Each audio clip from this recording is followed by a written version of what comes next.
অনেকে তো মাজারে যে কপাল ঘষে আছে না নাই, মাজারে যে সন্তান চায় আছে, এই এলাকায় নাই, এলাকার লোকদের আকীদা খালেস আমি জানি। মাজারে যে কপাল ঘষে আর সন্তান চায়। আচ্ছা, মাজারে গেলে সন্তান পাওয়া যায়? আচ্ছা, মাজারে না গেলে যদি বাচ্চা না হতো, গরু ছাগলের যে বাচ্চা হয় ওরা কোন মাজারে মানত করে বলেন? কথা কি বুঝতেছেন? এই যে প্রতি বছর গরু ছাগল ভেড়া এগুলো যে বাচ্চা দেয়, এরা কোন মাজারে যে মানত করে?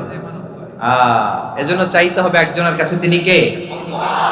আমার প্রিয় পটুয়াখালীবাসী, মাজার জিয়ারত করা সুন্নাহ। আমরা মাজার জিয়ারত করব, আল্লাহ ওয়ালাদের কবরে যাব, আমরা সেখানে যে সালাম দিব, দোয়া করব, নিজের জন্য করব, কবরে শুয়ে থাকা মাইয়েতের জন্য করব, পুরো মুসলিম উম্মার জন্য করব। কিন্তু কবরে যিনি শুয়ে আছে ওই বাবার কাছে সন্তান চাওয়া যাবে, চাকরি চাওয়া যাবে, সফলতা চাওয়া যাবে? সফলতা দেয় কে? সবাই বলেন নাই, আওয়াজ করে বলেন, সফলতা দেওয়ার মালিক কে?